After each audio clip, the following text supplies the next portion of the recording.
Welcome to the KISC My Health Radio show series on Building Fortunes Radio. KISC My Health is brought to you by the universally recognized Cranberry King, Captain Cran Man Stephen Lukawski. Over the past 30 years, Stephen has worked with North American dietary supplement companies in the nutraceutical industry. His efforts and connections generate ingredient sales through innovative delivery systems and effective marketing and brand management strategies. Today on KISC My Health, Stephen is joined by guest host Peter Mingils. Make sure you check out previous KISC My Health episodes at www.buildingfortunesradio.com or KISCMyHealth.com. Along with our marketing partners, we are here to help our customers improve their health, build their businesses, and make the world a better place. At KISC My Health, we know how much your health and your business means to you and the people important to you. So spread the word, tell another friend, join our newsletter, and go make a difference in your world. Now, on to our show with your hosts, Captain Cran Man and Peter Mingils. Take it away, Peter. Hello, everyone. Peter Mingils here. You are listening to our KISC My Health Radio show with Stephen Lukawski. And again, my name is Peter Mingils. I always like to give our new listeners a little bit of an origin, if you will, of where the heck did you get that KISC thing from and how did this show get started?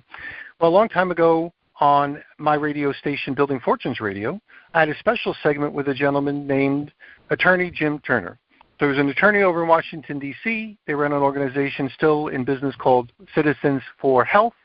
Citizens.org is their domain name, and Jim Turner was one of the best people I've ever met on the planet.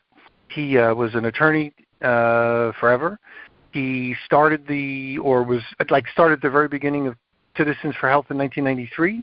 He was an original Ralph Nader Raider, for those people who are familiar with Ralph Nader, and he wrote a book called The Chemical Feast, and he was an overall really super good guy, but really knowledgeable. And we did radio shows every week, Friday at noon, for about a dozen years, or 10 years at least. And they were great. And they're still up there on the Building Fortunes Radio platform. You should listen to them. They're excellent because Jim was on them. Well, Jim passed away in January of 2022. And anybody who's ever lost a mentor or somebody really knowledgeable, they could always have a friendly conversation that you just knew way more than you did about most topics that he was familiar with. I begged them, the people over at Citizens, to please find me a replacement, because when Jim passed away in 2022, there was a hole, not only in the radio show, but also in my mentorship. And we'll talk about mentorship as we go through this radio show as well. Well, they finally found me James Gormley. And James Gormley, and this is really where the story starts. James Gormley was the president of Citizens, an author, overall really great guy, equally just like an amazing man. And we did a couple of radio shows, and that's where this gets even closer to getting started. James Gormley asked me, hey, can I have a guest speaker? And I said, sure. Who do you want? It's Stephen Lukawski. And I said, I'm not from your world. I'm not unfamiliar with him. Who's Stephen Lukawski? The King of Cranberries, he said, inquisitively. Like, how can you not know? I'm like, okay. Captain Cran Man. I'm like, this guy sounds like he's fun. So let's do it. So I didn't know that much about cranberries, besides what normal people, I think, know, if you call me normal people, know.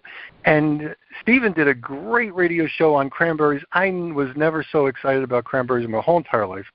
He had a LinkedIn. I joined his LinkedIn, and over the next couple of months, I formed one of those relationships with Stephen that he didn't know about. Like, he forgot who I was. But I remembered who he was, because on his LinkedIn, he would send posts and really cool things. And I'm like, I like this guy. Well, tragically, in August of 2024, James Gormley passed away.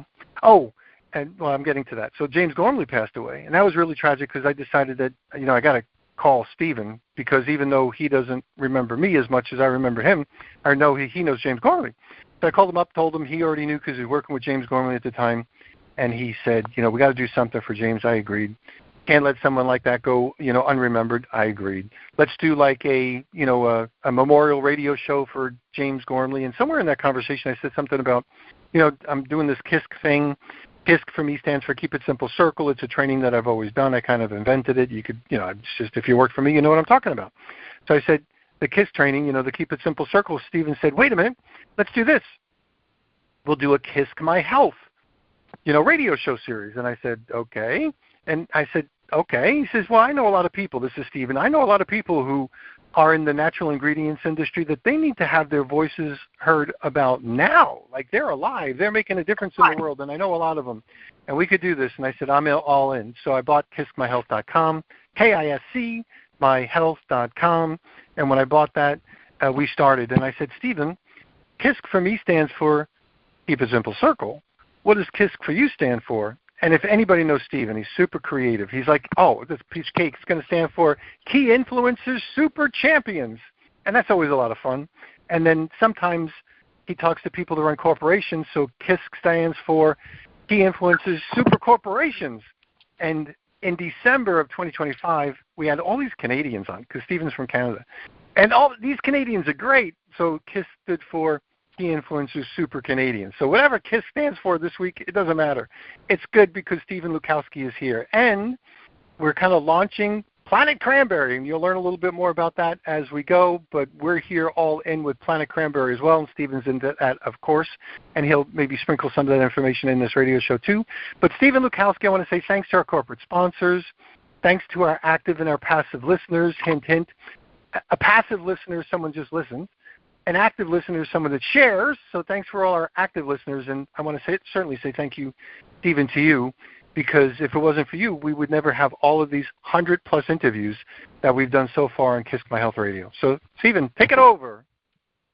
Thank you, Peter, and hello, everybody out there listening to KISC My Health Radio, where we're going to have another amazing interview with one of the legendary leaders in the natural product industry. And you're right, Peter, we've done over 100-plus interviews, and we keep growing. And we are just, spotlight on these natural product leaders are amazing because they come on air, they give us their time, they share their career journey and success story. They give us, the listeners, great advice on to how to, overcome challenges and daily tasks and how to stay focused and how to climb that ladder both professionally and personally. I call them world makers, difference makers. They're role models. They always go the extra step, always helping others succeed while sacrificing their own needs. They're all gifted with servant heart leadership styles. This is one of the qualities that stand out from the other people out there in the industry. And I just, I'm really thrilled that our co-sponsors are promoting this show because it's not for profit. We don't monetize this. This is not about products or services or companies. This is about people. And this is about people behind the scenes that deserve the credit. It's really celebrating their life journey and what they've accomplished and how they were able to deal with everyday challenges. And it's just, our sponsors like Heather Weiner from the Whole Foods magazine and her team, they've been there every step of the way to help us with our show from day one to now over 100-plus shows. They've been there helping us promote these legacy leaders.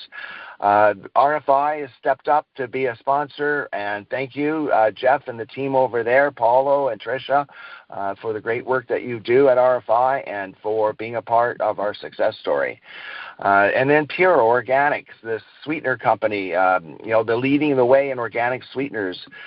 They've been involved right from the last 3, 4, 5 months. They've wanted to come on board, and they want to change the world in the area of diabetics and provide, sweeteners that are sugar-free and alternative. And we're excited to have them as a sponsor. So moving forward, without further ado, I would like to introduce our next superhero guest.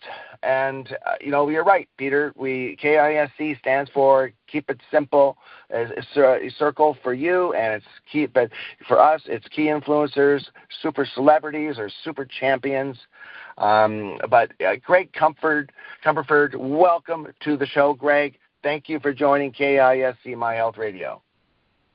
Thank you. Thank you so much, Stephen. And it's really helpful for me to hear both from you and Peter sort of the background of KISC My Health. And I'm really, of course, honored to be here. I will say in the 30-plus years of my time in the industry, I've never been interviewed like this before. So thank you so much. Oh, thank you for sharing your story with us and finding the time to be with us today. And for our listening audience, you are in for a special treat. So don't go away. Listen to, grab a beverage if you can, but for the next 2 minutes, we are going to listen to Pure do a commercial break for us. Here we go. KISC My Health Radio welcomes our corporate sponsor, Pure Organic. What if reducing sugar didn't mean giving up the foods and drinks you love? That's the philosophy behind Pure, spelled P-Y-U-R-E, at pureorganic.com. Pure believes that if healthier food doesn't taste great, people simply won't stick with it. So they've created a full line of plant-based, organic, and organically sweetened sugar alternatives designed to deliver the sweetness you love without the sugar overload. From granulated sweeteners and liquid syrups to their powerful single-ingredient stevia extract, Pure makes it easy to sweeten your coffee, upgrade your recipes, and enjoy better choices without sacrificing flavor. And Pure is not just helping consumers at home. They also work behind the scenes with food, beverage, and supplement companies nationwide, helping brands reduce sugar while maintaining the taste, texture, and experience customers expect. With decades of expertise in food science and formulation, Pure is helping reshape the future of sweetness. Want to learn more about Pure?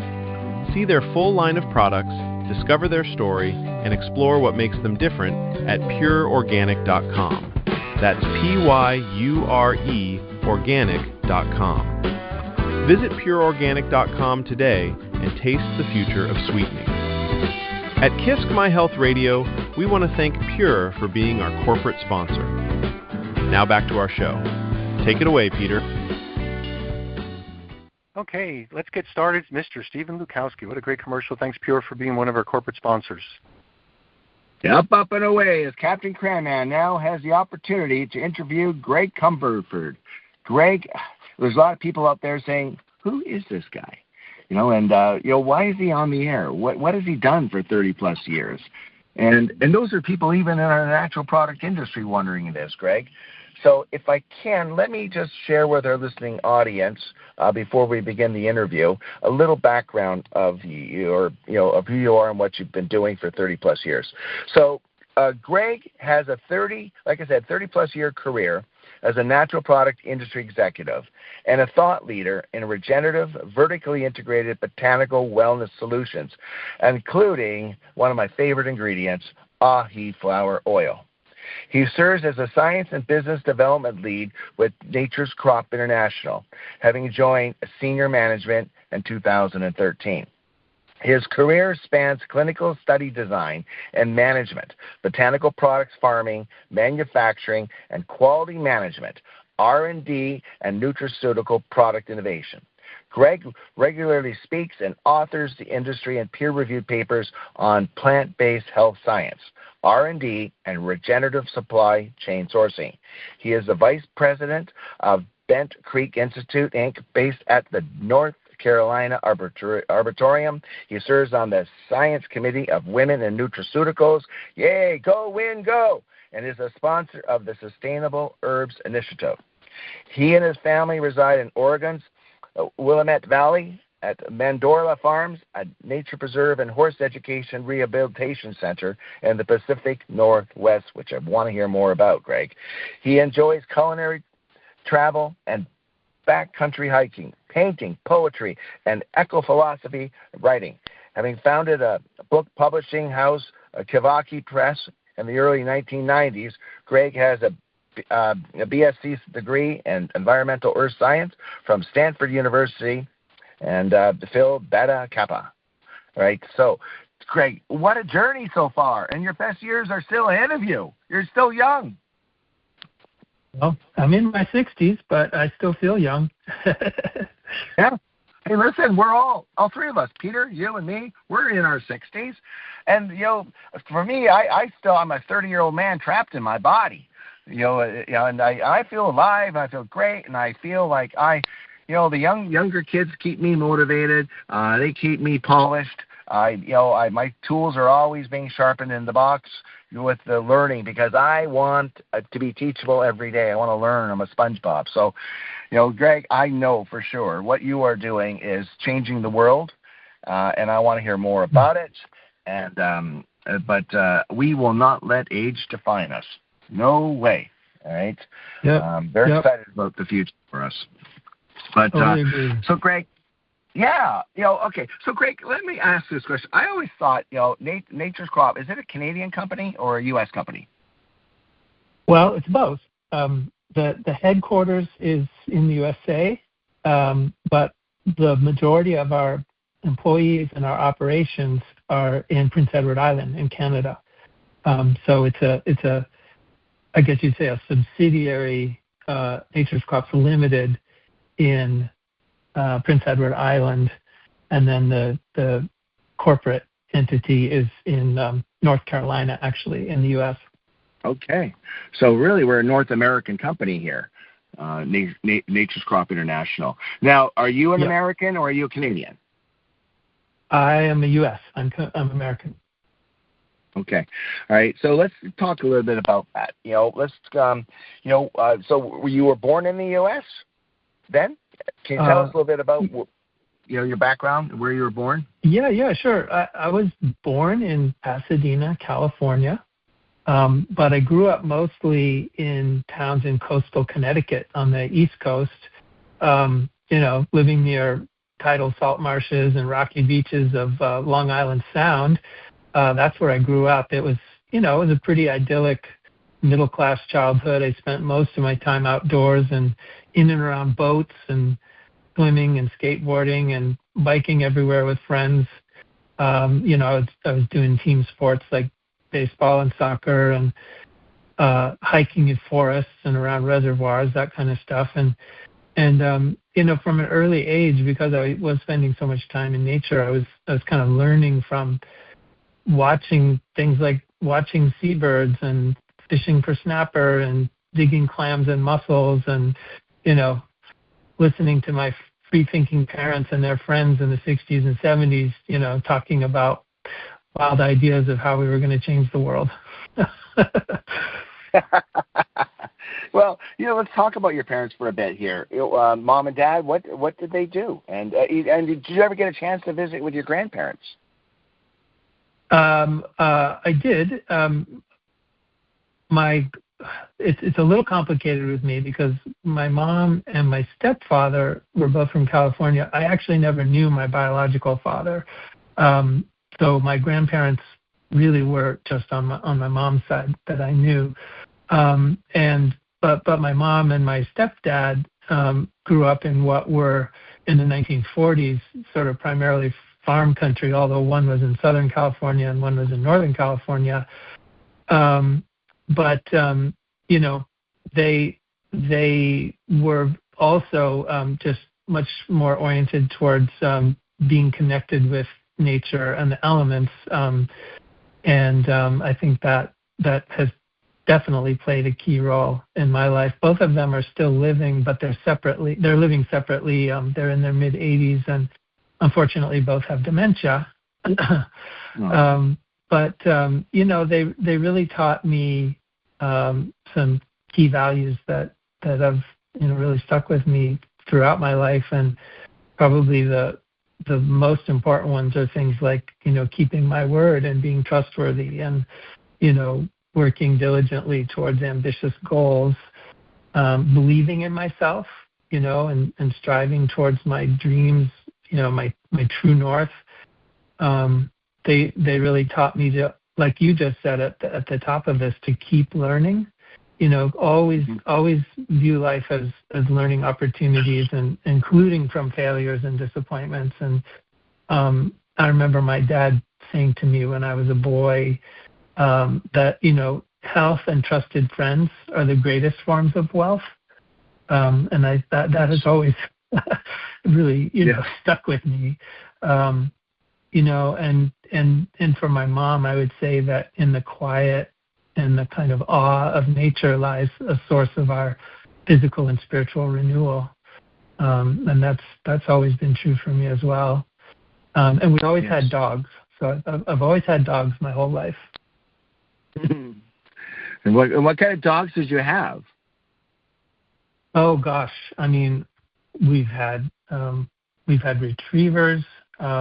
We've had my childhood dog Pirate, who I lived with for more than 12 years. He was actually kind of a lab Sheltie mix. He was an incredible dog. So I mean, I've had our dog right now that we've had for almost 8 or 9 years. He's actually a Chiweenie. He's like 11 pounds. So yeah, they're beautiful animals, and I want to hear more when we get into the show as we go through this. Whether or not any of that ahi flower oil is great for pet nutrition. Yeah, for sure. But your mom and dad, what did they do? For their careers.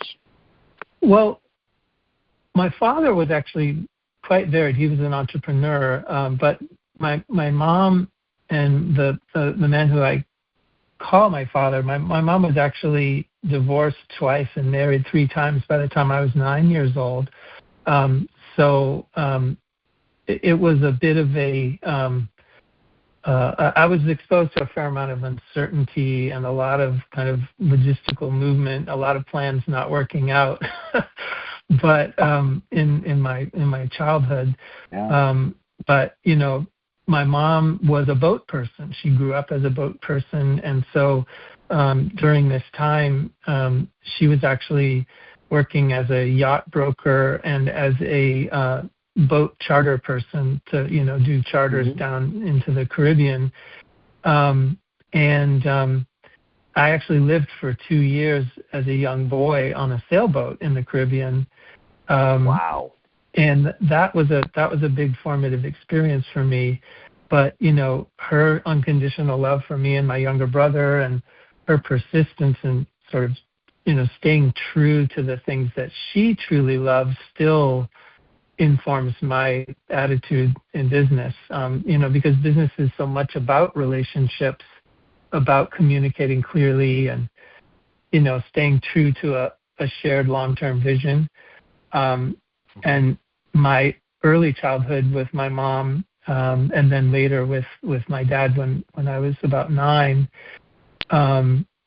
was, it's like a key learning, I think, was that even though key players and leaders and locations will change in your life or in your business, and sometimes quite abruptly, staying true to shared goals and values, and even learning from difficult people and their decisions is more likely to yield success in the long run. And my parents, when they got together, they actually combined and created a yacht delivery business. So this is in the 70s, if you had a boat and you didn't want to sail it from say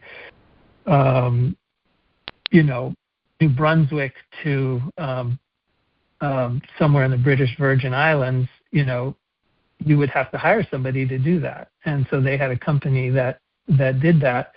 And so they were both very entrepreneurial. We lived with a lot of material uncertainty, and that was just kind of how I grew up.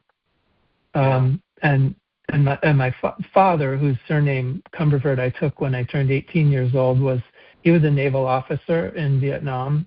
And then after Vietnam, he became a serial entrepreneur. And he was an open ocean sailor for much of his life, but he was also an MIT Sloan Fellow. And he was a pretty multi-talented business planner. I learned a lot from him as a boy and as a teenager about the essentiality of good business planning.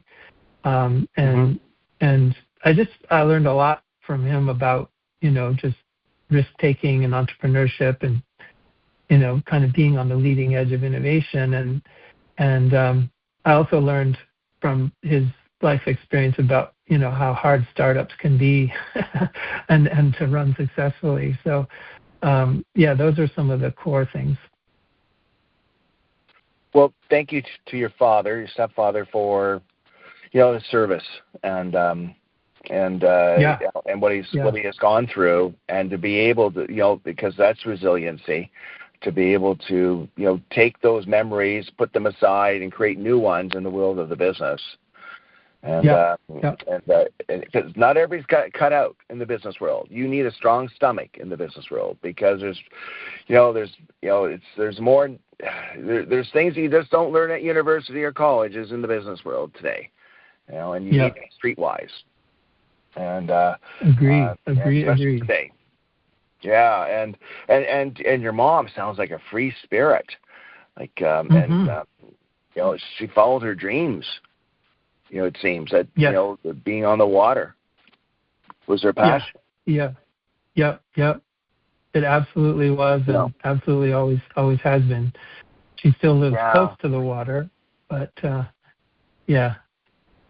No, that's great. And so you have a younger brother. I do. Hi, you want to share a little bit about that? He lives actually with my mom in Beaufort, South Carolina, so close to the water. And he works actually at a marine ship's chandlery. So if you're a boat person and you need anything for your boat, you go to a ship's chandlery, and he manages a store in Beaufort that taps into a lot of his skills in all things related to boat construction, boat maintenance, boat management, on and on. He as a younger person, was also a boat delivery person. So, yeah. That is kind of amazing. We're going to talk about how you got into the natural product industry, because because it seems like your brother followed your mom's steps, and you followed your dad's steps in the world of entrepreneurship. Let's go on to your career of your education and educational side of things. Was there? And I will say, because if my brother ever listens to this, he'll want me to mention that he does also have a PhD in philosophy. Yeah. My brother has a PhD in philosophy. He became a minister, and a Lutheran minister with that. Theologian, and saving the world, and God bless him. And we go through high school, public school, high school, and then we go to college or university.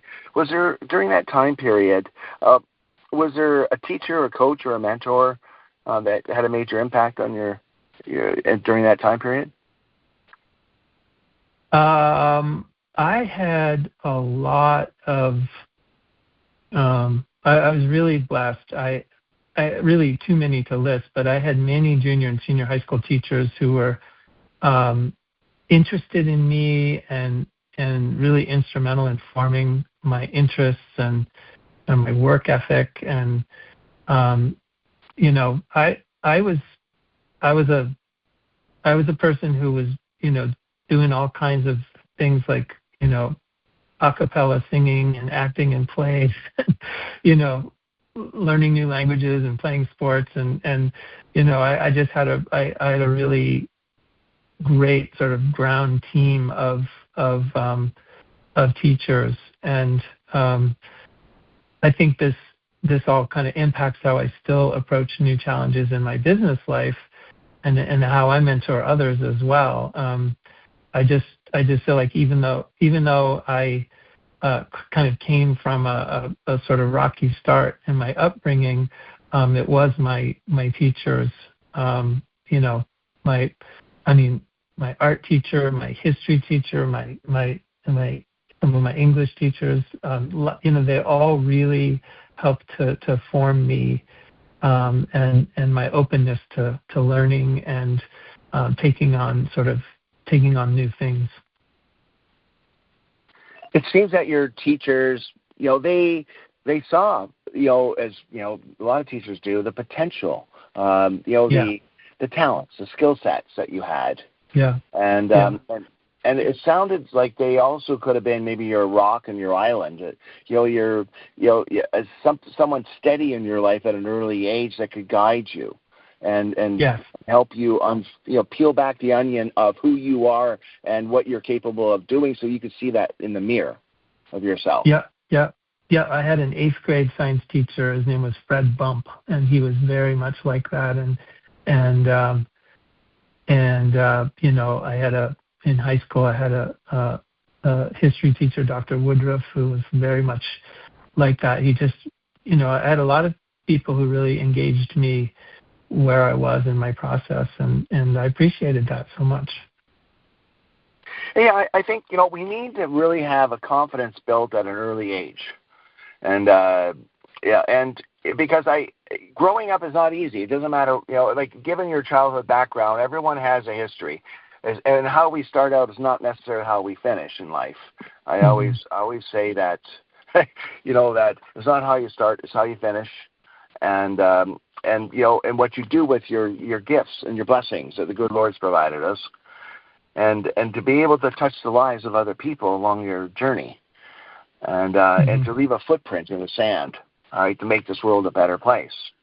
And your dad's right. It's the relationships we develop with people that really define our wealth, not the money in the bank account. Yep. No, I very much live that and believe that. Yeah. So we look at your education. Did you have you enjoyed acting? You said. I thought I got that right. In high school, I did some acting at the behest of some of my some people who I'm still friends with to this day. Yeah. That is great. Well, I think in the business world, I hate to say this, but you're dealing with so many different personalities, and you can't let the last phone call affect the next phone call, right? You got to separate the two, and so you have to put on a happy face, right? And you really need to be able to the man of many faces, in the world of business. Right, so you don't show that emotional side, because in the world of business there is no emotion, and it's like it's all business transaction oriented. So did the acting in what you learned, did that play a role and influence you at all in the world of business? Now that you mention that, I would say it did, in the sense that. Being able to be spontaneous and, to be extemporaneous in life and not feel scripted. But a lot of the exercises that you do in acting, even though when you're in a play you actually are, you are part of a script, but the exercises that you do around acting to be flexible and be able to play to embody a character. Those were definitely things that are part of how I am. And one of the things I was thinking I would mention is that when I was living in the Caribbean as a boy, it was mostly in the Bahamas as a young boy, on a sailboat, spending a lot of time with Bahamian kids and around all sorts of sailors and salty characters, opened me early on to just how big and culturally diverse the world is, and from a business standpoint to really embrace diversity, multiculturalism, and just multiple ways of seeing challenges, and strong women leaders. Bahamian women are strong women, family leaders, and to just be really honoring of that, and to never feel that I'm alone, even if I'm in a bunch of unfamiliar people. And I think growing up at a time in the 60s and 70s when so many families were in upheaval from divorces, I think that really helped shape who I am as a father and a husband who's been together with my wife, Katie, for more than 40 years now. So, yeah. Do you think your upbringing, that those 2 years in the Caribbean, that you grew up faster than others, that you became a more mature soul, right?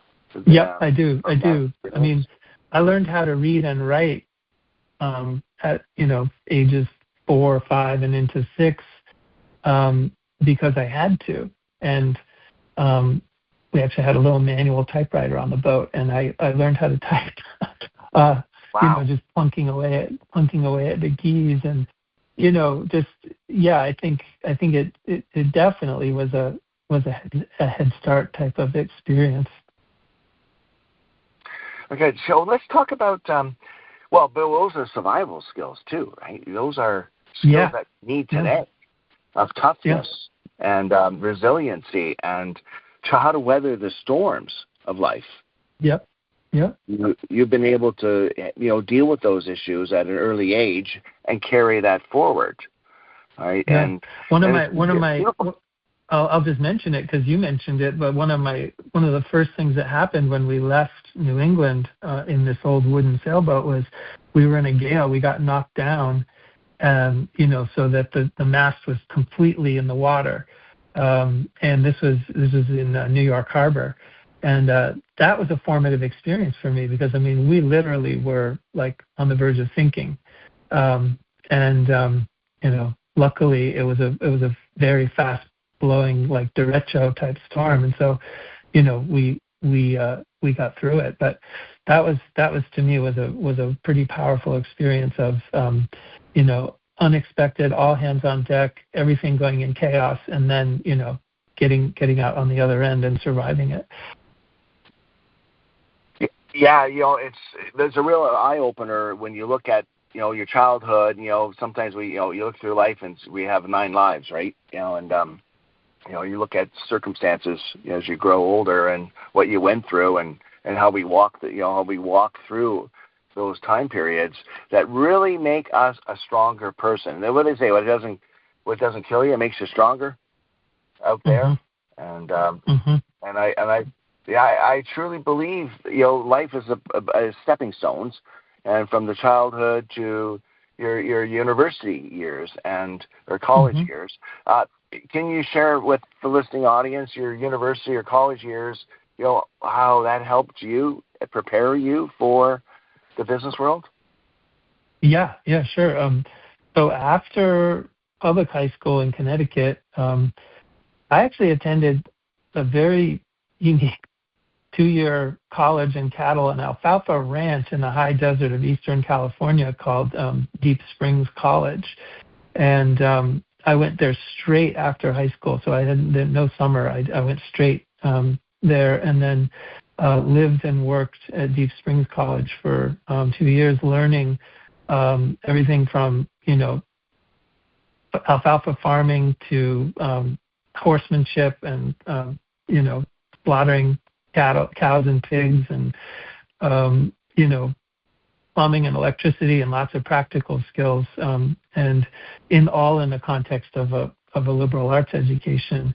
And then I took a break and sailed with my not yet wife, but who would become my wife, sailed from Florida to the South Pacific with my family.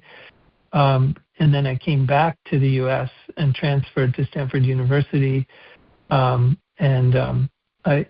eventually graduated there in my mid-20s, but I was already married by the time I graduated there. Why Stanford? I just really wanted to have the benefits of a premium West Coast university experience, and I think I was drawn there in part because my mom went to Stanford. She didn't graduate from Stanford, but she went to Stanford, and so there was a pull there. But just the incredible campus and the kind of deep multidisciplinary learning opportunities there just really drew me. And did you always have a feel for nature, environmental, earth science? Like, was that part of your makeup? Yeah, I mean, since I was a teenager and learning about coevolution and the Gaia hypothesis and things. I mean, ecology and eco-philosophy were really important subjects to me, and Stanford had an incredible Earth System science program that I got involved in. I was also really interested in, ideas, political philosophy, and, regenerative farming and permaculture and renewable resources management. And I could subsume all of that underneath the degree that I got, which was in Earth System science. So, but it was towards the end of that time in the university when I was starting to learn about medicinal herbs and the healing power of natural plants. So, but it seems like when I go through, what you've done, you opened up a book publishing company, a house, Kavaki. I did. Yeah, Kivaki Press. Well, how did that happen? Because here you are, you are interested in the medicinal botanicals, and and you're going to Stanford with to get a degree in environmental earth science. How did this book idea, publishing house concept begin? Well, there was a serendipity because being a university for me was just a great opportunity to learn about how to organize people and how to communicate in writing and public speaking about things that, I still care a lot about.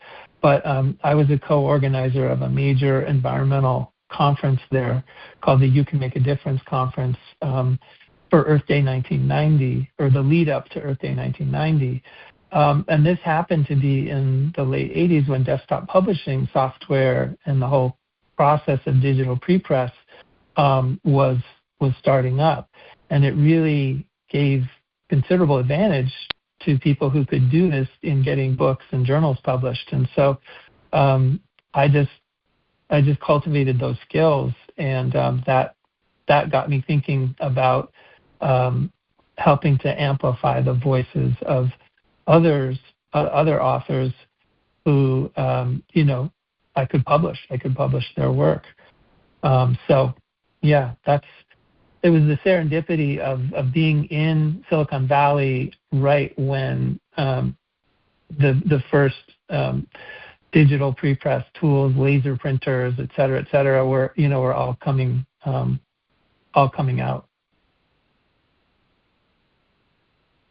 So, do you remember, your first job coming out of university? Yeah, absolutely. My earliest work was actually in technical writing.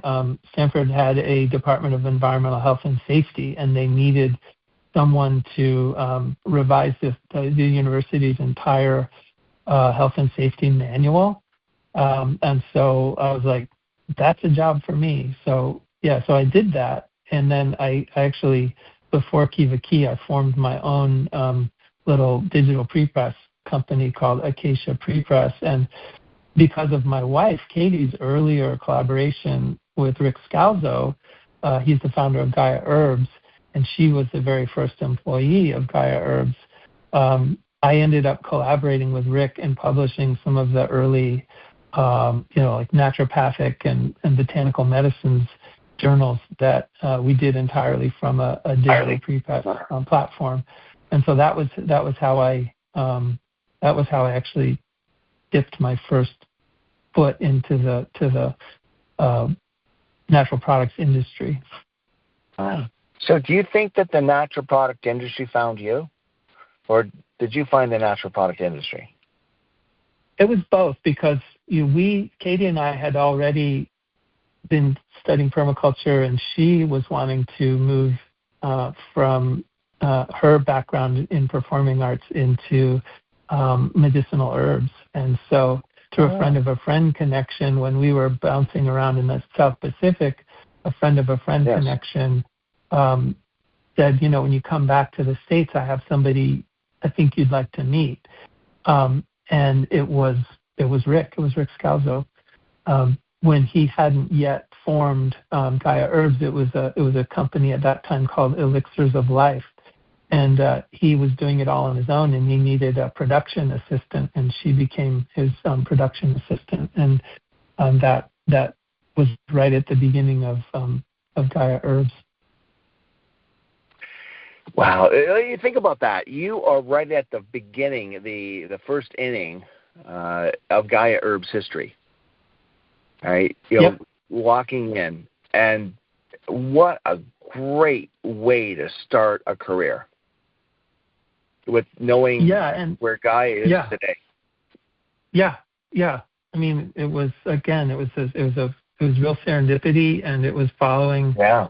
Like we say in horsemanship, it's following a feel, and it just felt really, really good and really right. And I could bring skills in terms of the writing and the desktop publishing and whatnot. I could bring real value to that effort.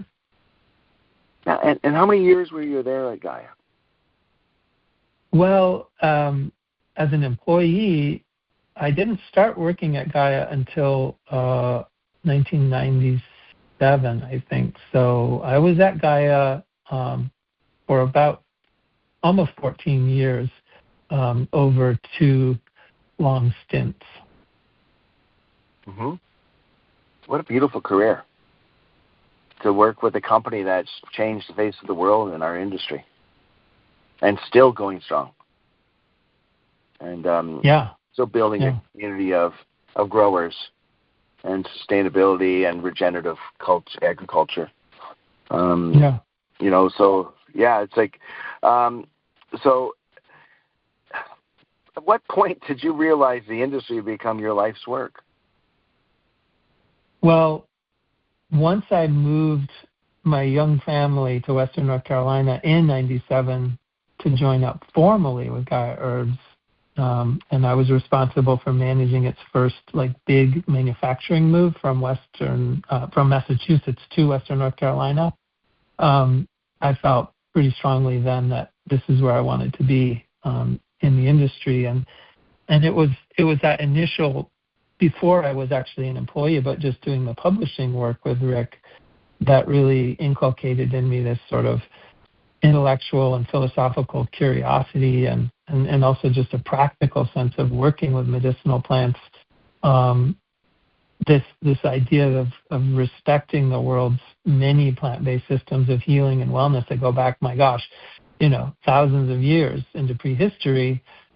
But I also learned that wider acceptance and adoption of traditional plant-based wellness is going to require scientific, validation and more evidence. And so, my early involvement with my wife, Katie, and Rick, it then very quickly morphed into knowing a whole range of, herbalists and naturopaths and botanical researchers. So that was really the springboard for the rest of my career. I mean, literally to this day, the core lesson being listen to nature and observe and respect the unfolding of natural fertility and healing cycles, building human systems that will emulate what we learned from those coevolutionary processes. That for me has been the theme of my whole career. Yeah, well said, Greg. Is there a favorite ingredient, at Gaia that you just fell in love with, that you wanted to share with our listeners while you were there at Gaia? I think because it was fairly new for us at the time, but kava, I really liked kava. I think it was fairly new in the industry when Gaia introduced their full spectrum kava extract, and I just really felt that it was a new entrant into the phytomedicinary for most people. Yes. And so I guess I would give that as an example. But then I would also give, the fact that at the Gaia farm we grew huge amounts of echinacea, both angustifolia and purpurea, and Yes. I think became a pretty deep center provider for that. So I give that as another example. Yeah. I think, when I got into the cranberry business, Gaia was the leaders in the echinacea industry, and the pulperia and the angustifolia. And it's and I just believe echinacea, you put echinacea on the map, and I've and echinacea, for those who are not aware of, it's people thought when you had a cold you took echinacea, but I always thought you take echinacea and it'll help prevent the cold, all right, but it's a beautiful plant, to begin with. We're so blessed that Mother Nature has given us a plant that stands out in full color and different colors and a health benefits beyond. It's beauty, and so it's which I totally respect. All right, so I want to break for a commercial with Peter for the RFI, and then when we come back, I want to hear about the ahi flower story. Will you stay with us and share? Okay, cool. Take it away, Peter. Okay, we'll be right back. Thanks for listening to KISC My Health Radio. Today we're excited to spotlight our corporate sponsor, RFI Ingredients.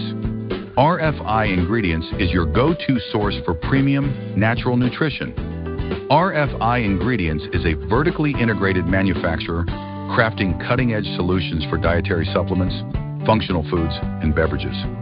Using whole food, natural ingredients processed cleanly through sustainable supply chains, they deliver top-quality products like source-sustainable organic ingredients, chromophyte natural colors, and GS15-4 ginseng extract.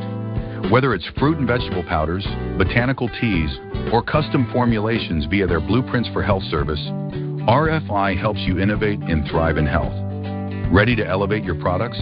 Visit rfiingredients.com. RFI Ingredients, naturally better. Now back to the show on KISC My Health Radio. Take it away, Peter.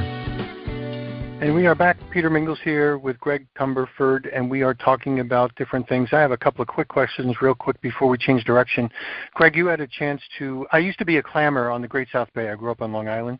So the water is where I used to spend my summers as a high school and an early college thing. So I was a professional clammer. So I spent, 10, 12, 16 hours a day out on the open water. A quick question, because you lived in mountains and you lived on beaches. Which is your favorite? If you had to pick, would it be mountains or beaches? Mountains. Yeah, I've become more of a mountain-oriented person over the decades, living in Southwest Colorado, and now living close to Mount Hood, and living in the mountains of Western North Carolina, and Excellent. Okay, good. I was curious because different people always have different things. I thought you might have said beaches, and then my next question would be dirty water or crystal clear water. So the reality is that that's very interesting. Yeah. So go ahead, Stephen. Back to you. Yeah. All right. So I am. Sit back, our listeners, please, and enjoy this next conversation on one of the ingredients that probably have touched my heart. All right, be honest with you, Greg. Not just on the power of this ingredient and what it does in changing people's lives, right? But the visionary, the pioneering you guys have done, the heavy lifting you have done to put ahi flower on the map today, to make it one of the richest sources of omega-3, 6, and 9s out there. So congratulations to you and your team over there at Nature's Crop. Job well done. Thank you. Pioneering is not easy. You need to have vision, but you nailed it. You nailed the marketing. with this ingredient. I was totally impressed in how you guys built a community around ahi flower. And so you want to share with people what ahi flower is and the story behind it? Sure. Well, it's a fascinating story that, of course, captivated me when I first met Andrew Hebard. He's Nature's Crops founder and CEO. I first met Andrew about 15 years ago. The story goes back to the late 1990s in the UK, where Andrew is originally from. Andrew and Nature's Crops have been in this kind of vertically integrated specialty oilseed crops farming business, so farming, oil refining, and sales for more than 30 years. And a fatty acid chemist and colleague of Andrew's, a gentleman named Professor Keith Copeland, who's actually still with us. He's, I think, in his 90s now.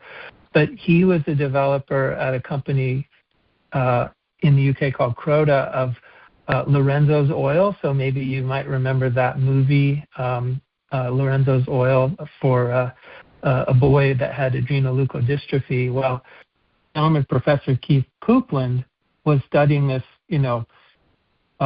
remarkable but rare omega-3 fatty acid called stearidonic acid. And stearidonic acid was it was already showing anti-inflammatory activity, and it was known to be our body's direct metabolite of omega-3 ALA, which is what's rich in, say, flax or chia seed oils. But, of course, as many people in the omega-3 space know, ALA, alpha-linolenic acid, requires a liver enzyme to convert efficiently to longer-chain omega-3s like EPA and DHA, which are the dominant fish fatty acids in say, fish or algal oils.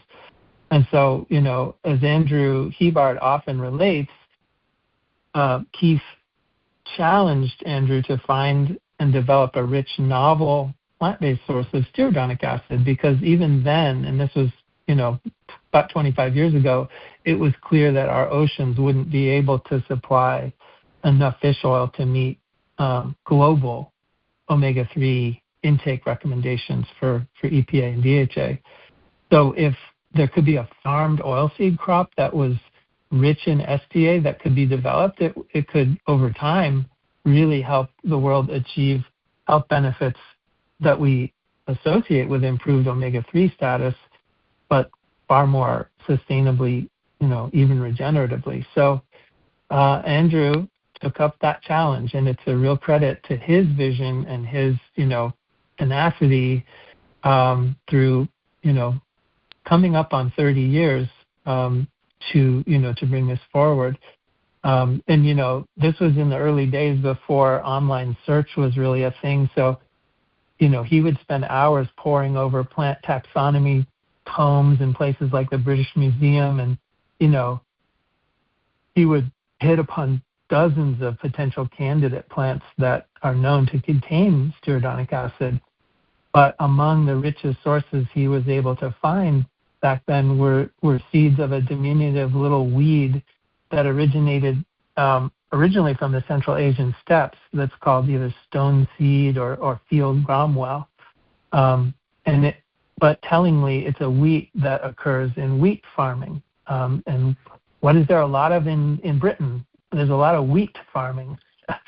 So as Andrew said about finding seed sources for this SDA plant source, it turned out that one of the best early candidates for plant breeding and natural selection was this plant that was growing in a hedgerow in Essex, which was only a stone's throw from actually Nature's Crops offices at the time.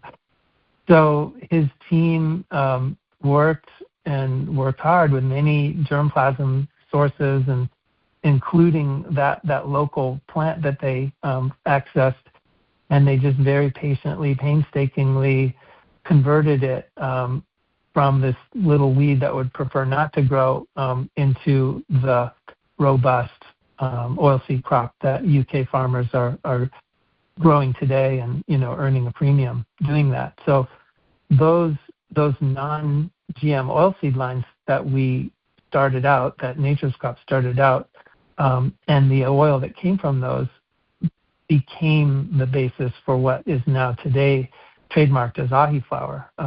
And Nature's Crops opened up a dedicated plant refinery in Prince Edward Island in 2009 to do not only ahi flour but other specialty oilseed crop processing, and so that's been going continuously now for 17 years. So I first became engaged with Nature's Crops just as a consultant back in 2012.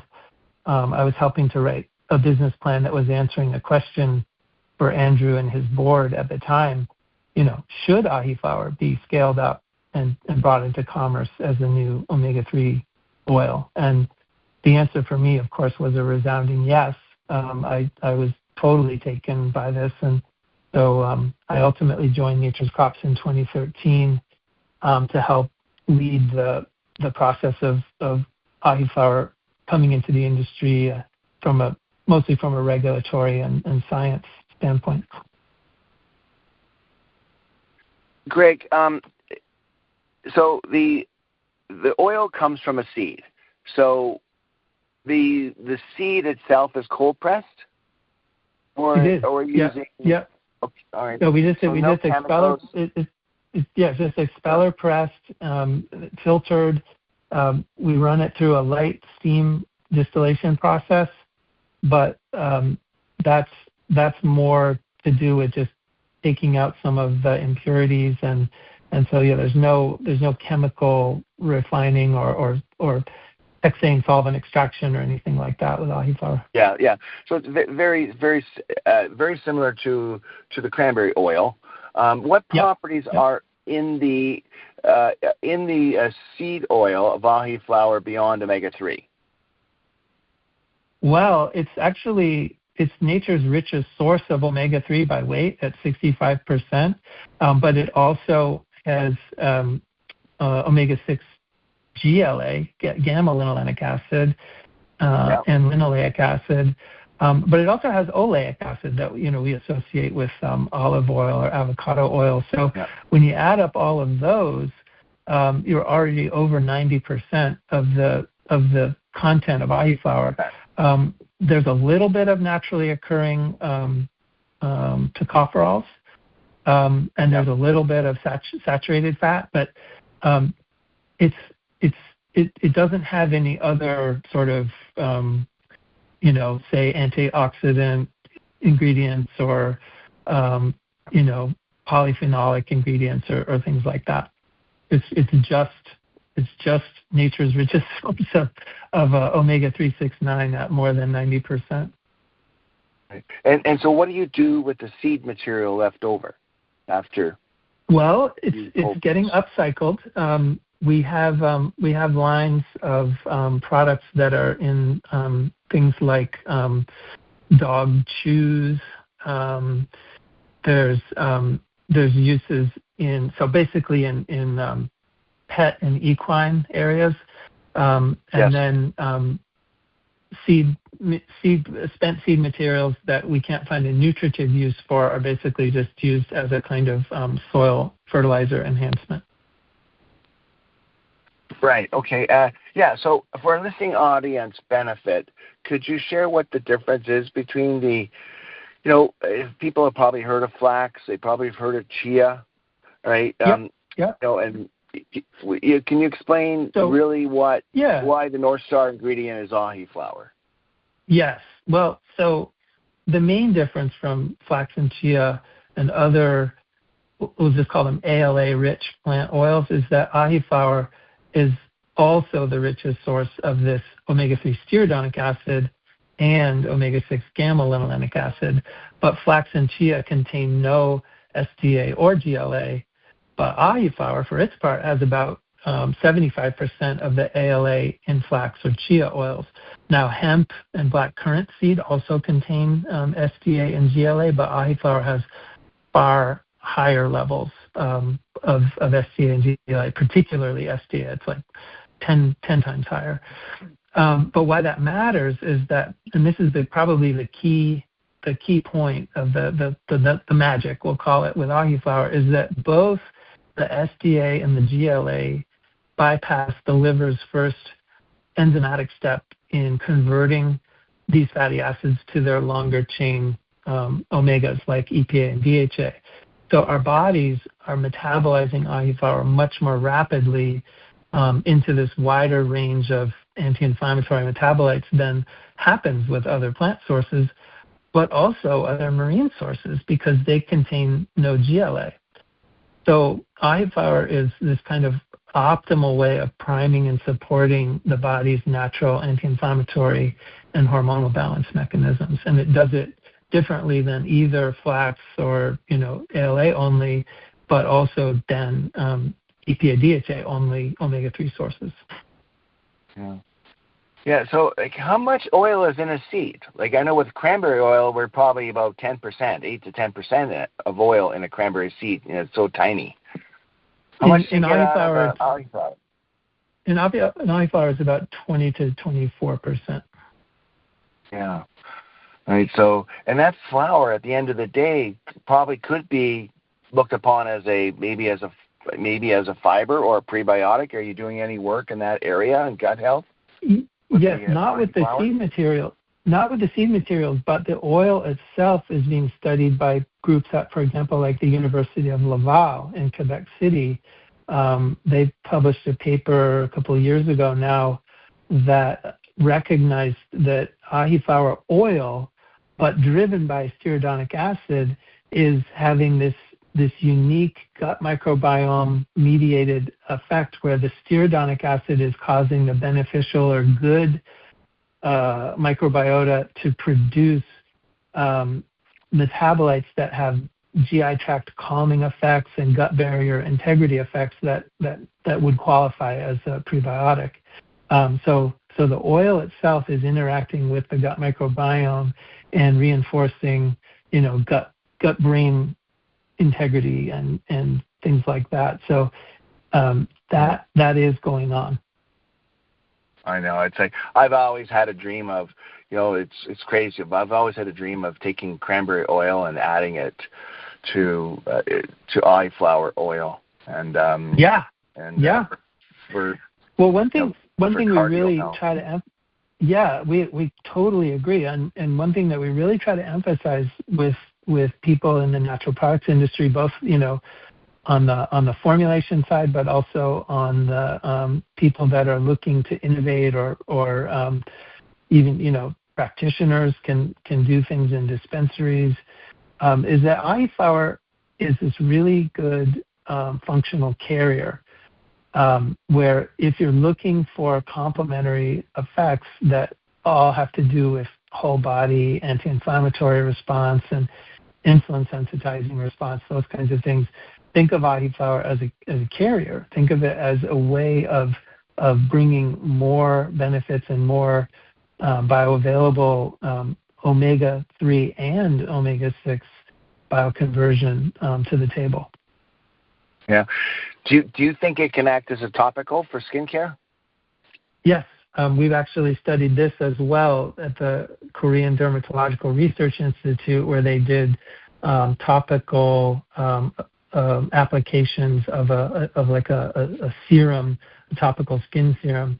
And there's a whole detailed paper on this, but basically it definitely reduced fine lines and wrinkles, and it showed skin moisture, aquaporin upregulation, and it actually promoted dermal cell reknitting after injury. So, and again, we think that ties back to the SDA and GLA content. That was actually something that Professor Coupland was studying back in the 90s. Was topical skin applications for SDA and GLA. So we're very sure that it does have topical anti-inflammatory skin barrier benefit. So it sounds like ahi flower is still its first really a couple innings of its life cycle, because I'm sure there's probably really great future opportunities for plant-based omega, right? Innovation with ahi flower. Right. Absolutely. So, which I'm very excited to watch and see and how you guys grow this. But more importantly, I love the fact that I love watching you grow as a person, and how you're taking your leadership qualities and bringing it to other people to shape them and help them and guide them. Because I look at the man, not about ahi flower, but the person who you are and the wonderful human being that you are, that's always out there trying to lend a hand, provide that guiding light to give people the confidence that they need in themselves, that anything is possible when they put their mind to something. And you've shown that from an early age to where you are today, that that if you have a passion, you have true grit, and you surround yourself with people that are smarter than all of us, right? We can learn from each other, and you could really take an idea, right, and build the science around it and make it happen. And you have shown that, right? And this is wonderful. I want to, I know we're pressed for time here, but I really would love to hear involvement with women. Yeah, I can go a little further. Yeah. Okay. All right, because I'll probably have to ask Peter to step in soon on this, but I want you to just touch base on your work with women in nutraceuticals, right? And why you think why your role there, and why people who are not members of Women in Nutraceuticals should, and tell people a little bit about what Women in Nutraceutical means to you and why they need to join. Well, it all stems from my core belief that women's health and women's wellness is fundamental to our wellness in the world, from the standpoint of families, from the standpoint of how and why fertility happens, and how wise women's traditions from all over the world affect the trajectory of women's wellness, and it ought to play a much more central role in the trajectory of the natural products industry. So, and Katie and I, our only child, our only daughter is a strong, empowered woman herself here at Mandorla Farm. And so when I first learned about Women in Nutraceuticals, I think it was from Susan Kleiner, I just was like, I want to be part of this. And so I've been a member. I'm in my third or fourth year as a member, and I just think that when we think about how to build values of trust, transparency, integrity, and bring more perspectives of women's life stage wellness needs into the process of how we formulate products, Women in Nutraceuticals has become, I think, a focal point for that. And it's also I love it because it's a group of people who are there. It's an all-volunteer organization. And so it's everybody being there to support professional development, C-suite development, or laboratory technical science, research development, whether it's in communications. Every aspect of it is closely mirroring the needs, the growth needs of our industry. So I just feel really important that it's a thing that I would like to put my time, effort into, and so I'm proud to be a mentor within the Women in Nutraceuticals effort. I just started that this past year. Yeah, well, very blessed. They're very blessed to have you on board. All right, in that group, and you don't have to be a woman to join. So us men out there, please. Evidently not. Yep. Yeah. Lend a hand to the women out there. We need them, and they need us, and we need to be united. All right, work together. Yep. All right, and get more women into management positions. All right, and absolutely. Out there. Yeah, right? Absolutely, and I definitely welcome more of my male colleagues to, if you support the mission, to be involved, because it's just a great group. It's a great organization, and there's no other organization like it in in the world that I'm aware of as far as that. So yeah. Yeah, and then the other thing too is Peter's going to jump in here soon, and he's going to talk about leadership and success and the importance of mentorship, okay, and also your personal insights on motivation and what gets you up first thing in the morning type of thing. And I don't know how you balance your work life because you're, with your personal life, but you certainly have that recipe to do it. So I want you to share that part with our listening audience. But I want to ask you. I want to ask you a personal question, more or less. If there's anything that you could, if you go back to your younger self at 18 years of age, if there's anything that you could change, what would it be? Boy, I think I would tell myself to be more patient and to take a much longer view into if you want to make systematic change, recognize that there are vested interests who have put huge amounts of time and effort and infrastructure into that. And if you really want to make a change, you have to be patient and persistent to make those changes that you want to see, and you have to make the changes that you want to see unavoidably compelling, especially to early adopters and to the entities that are watching the early adopters. And then I would also tell myself to just always recognize serendipity and kindness and act boldly on it.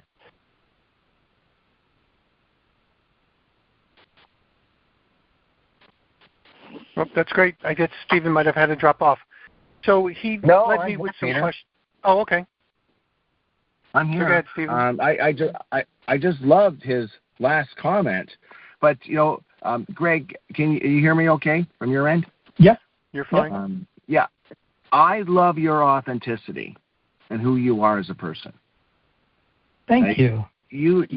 All right, even though you took all the, acting was, part of your high school, a portfolio of courses you took, I truly believe what you see in Greg Cumberford is who you get, right? Yeah, what you see is what you get. That is true. Yeah. And you're a man of integrity. You stand by your word. And I think that's so important that people need to learn early on to be yourself. Yep. In our industry. You can't be anybody else. You can't be anybody else, so you might as well be yourself. Yeah. And you've learned how to deal with the word no. You know how to say no, all right? Because you can't be everything to everyone. Yeah. Right? And because if you overpromise and you underdeliver, then it doesn't sit well, right? Yeah. And watching you build the Ahi flower story, you certainly required patience, and it took a team effort. So I know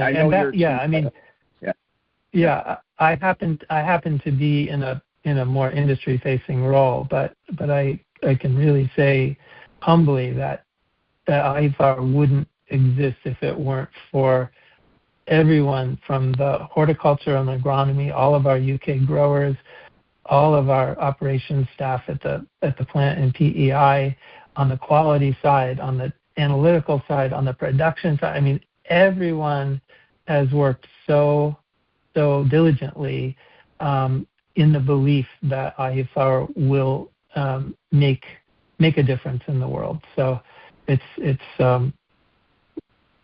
happening, and so that's the gratifying thing, is that it is starting to really make a difference. And it is. But you're making a difference in regenerative agriculture, and you may want to talk a little bit about that. And and companies like RFI supporting your cause and being there for you guys, and as they lead the way in the world of organic. And I just love your vision and your mission. All right, of where you want to take the natural product industry, working with the growers. And Peter, I want you, if you can, just to step in, take over, and I want others to listen to the closing of this interview And I thank you so much, Greg. All right, and I look forward to seeing you at the next show. Me too. Me Perfect. too, you, Stephen. I'm sure I'll see you All at right. Supply Side. Yes, thank you. And for listeners, Peter's taken over, and thank you all for another great interview with Greg Cumberford. Go ahead, Greg. Take it away, Peter. Yep, you just heard from Captain Cran Man Stephen Lukawski, and I have a very novice, naive question to ask, but I'm not afraid to ask. You keep mentioning this flower's name. If I were to look it up, I could probably spell it about 50 different ways. How do you spell the flower? Ahiflower. No, very good question. Ahiflower. And yes, if you look. Say that again and slowly for those people that are grabbing a pen. Ahiflower. Ahiflower. Got it. So I'm intrigued and impressed and somewhat mesmerized by the details that you provided during this radio show. As far as like your commitment to and dedication for and inquisitive nature and all that sort of stuff relative to how we take the equivalent of what some people would pull out as a weed and you turn it into this life ever-changing product. It's great. Yeah. I guess value is in the mind of whoever's valuing it. You take a look at it. You say it's not just a weed or just even a pretty flower. It's just amazing. Yeah. I'm going to switch the conversation a little bit. On today, in 2026, we have all this pressure with AI and technology, and we know it's a tool, so it can be used for good or bad. What's your view on AI, the positive and the negative relative to what you do now? Well, I am a OG guy, so I still write everything that I produce for academic and industry journals. I still write everything without AI, and partly that's because I prefer to write in my own authentic voice and not have that get diluted or changed. But the positive of AI, for example, is if I have a diagram, some kind of a metabolism diagram or something, I think AI tools are great for producing those kinds of things, as long as you always maintain oversight and factual correction. What I have found on the negative side with AI is that when I ask different AI tools about research that I know is factually true, and I actually don't get confirmation, where I then have the AI about things that I'm aware of, it feels to me like I'm in a hall of mirrors, and so I don't use AI except to source research that I might not otherwise be aware of, and then I consult original research myself. So it's basically just a more enhanced search tool than if you're just using PubMed, say.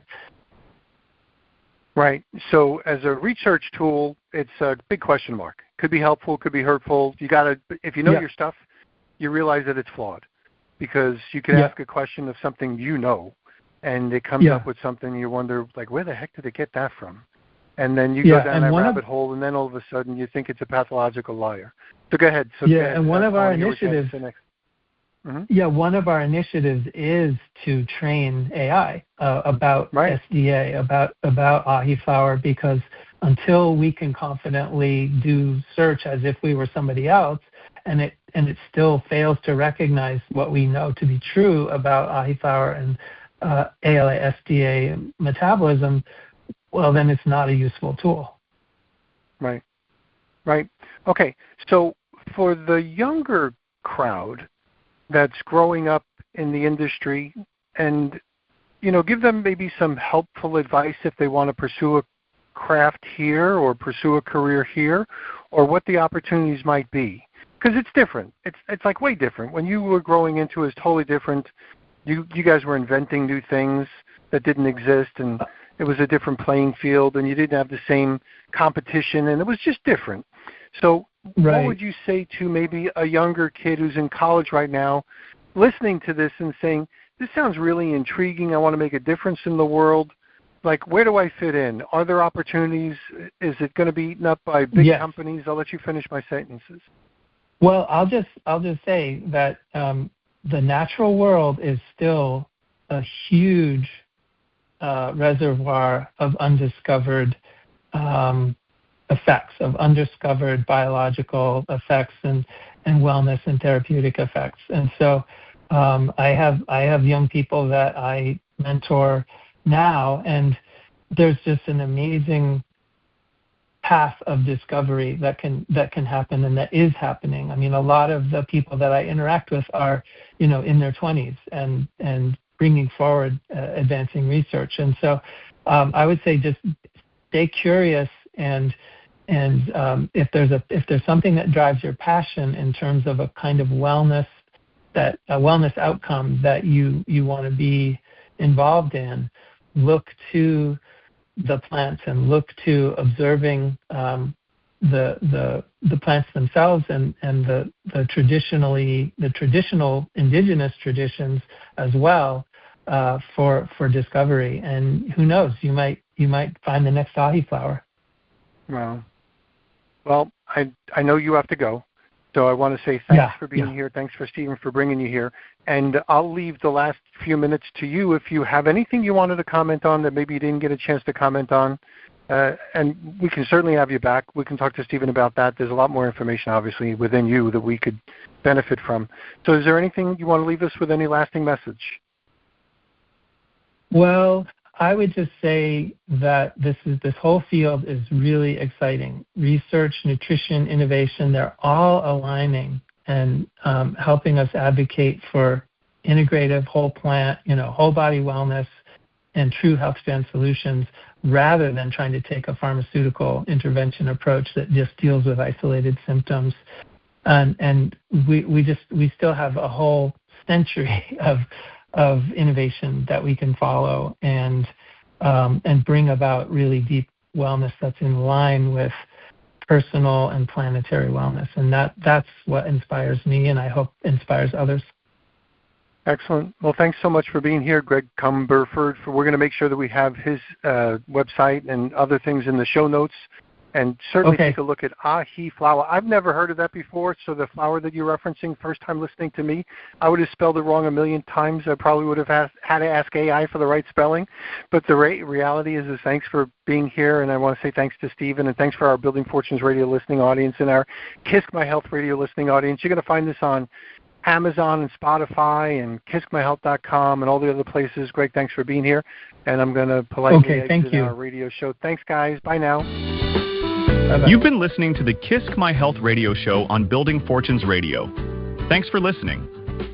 This KISC My Health Radio show is brought to you by Stephen Lukawski. Stephen is known as the Cranberry King, universally known as Captain Cran Man. Stephen has over 30 years of experience working with manufacturers and marketers of dietary supplements and natural ingredients to make this world a healthier and a better place. You can check out Stephen Lukawski on LinkedIn and on the KISCMyHealth.com website. We are glad you listened in. Spread the word and check out previous KISC My Health Radio episodes. Bye for now. It's been our privilege to have you listen in. At Building Fortunes Radio, we wish you the success you deserve and are willing to work for. Now go make the world a better place.